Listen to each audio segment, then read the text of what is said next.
Ganga versus मंगा। याद है सिलबट्टे और मूसल से मंगा ने क्या कांड किया था?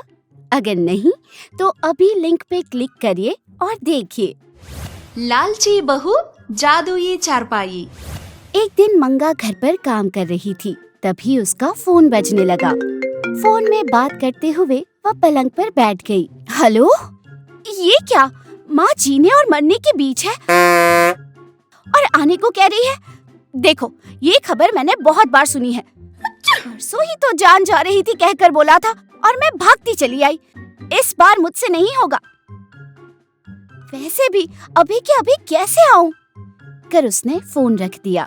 ये सब गंगा ने सुन लिया और कहा, ये क्या, मरते हुए इंसान को तुम जाकर एक बार देख नहीं सकती क्या? ऐसा नहीं है सासू माँ, वो लोग बहुत दूर रहते हैं। जाने की सोची भी तो बहुत दिन लग जाएंगे। हाय, इतनी सी बात को लेकर इतना परेशान हो रही थी। एक मिनट रुक, कहकर वह अपने कमरे में जाती है और अपने पुराने बक्से से एक पलंग जैसा खिलौना लाती है। उस पर जादू जैसा करने से वो बड़े पलंग में बदल जाता है। मंगा चौंक कर सब कुछ देख रही थी। ये उड़ने वाला पलंग है। इस पर बैठकर हम हवा में उड़कर बिल्कुल हवाई जहाज की तरह जा सकते हैं। बहुत अच्छा है, पर यहाँ आपके होने पर मैं वहाँ जा सकती हूँ, पर वहाँ से यहाँ कैसे आऊँ? भोली सूरत बनाकर मंगा ने पूछा। ये पलंग कहीं भी हो, तुम्हें शाम तक वापस लाएगा। जाओ, अच्छे से जाकर अपनी माँ को देखकर वापस आओ और रास्ते में अगर कोई तुम्हारे रिश्तेदार हो तो उन्हें भी तुम्हारे साथ लेकर जाना। इस पर चाहे इतने लोग बैठ सकते हैं। कहकर वो पलंग हवा में उड़ने लगता है। शाम तक मंगा उस जादुई पलंग की मदद से घर वापस लौटती है। मंगा को देखकर गंगा पूछती है, अब तुम्हारी माँ कैसी है? अब अच्छी है सासू माँ, लेकिन वो मुझे हर दिन आने को कह रही है। कैसे होगा बताओ? क्या आप ये जादुई पलंग मुझे देंगी? देने पर भी वो हमेशा के लिए मेरा थोड़ी होगा।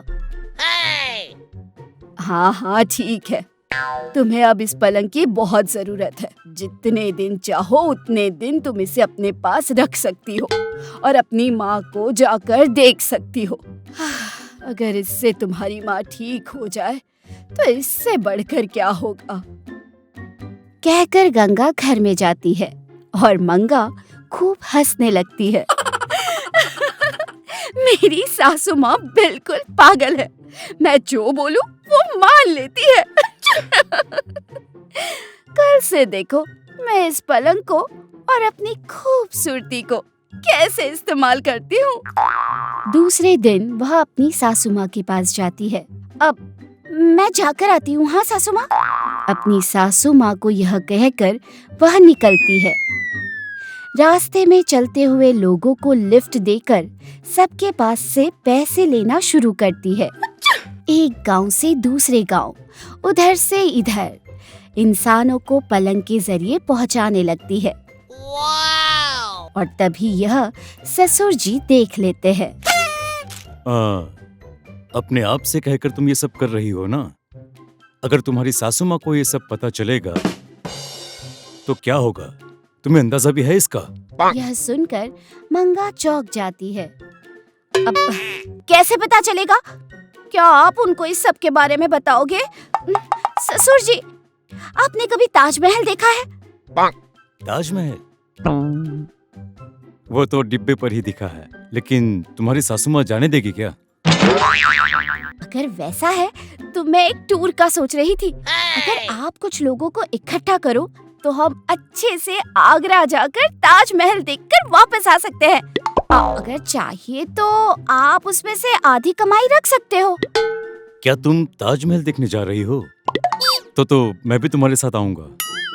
कहकर वह पलंग पर चढ़ जाते हैं।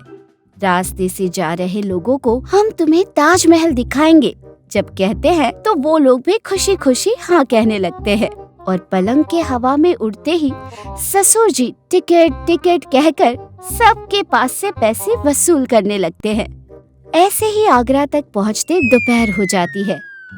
सब ताजमहल को देखकर उसका आनंद ले रहे थे, लेकिन ससुर जी और मंगा पैसे गिन रहे थे।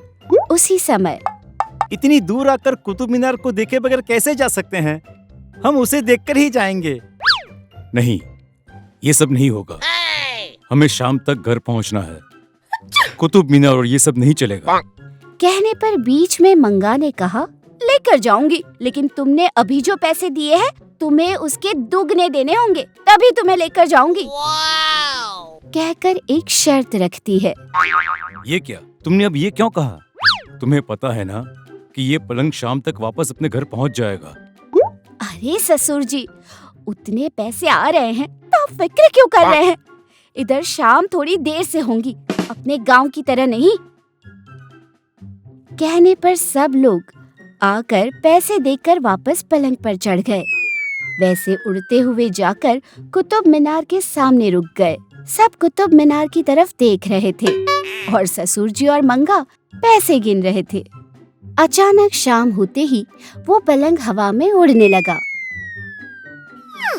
मंगा ने यह देखा। अरे अरे, पलंग उड़ रहा है। अब आप क्या करेंगे?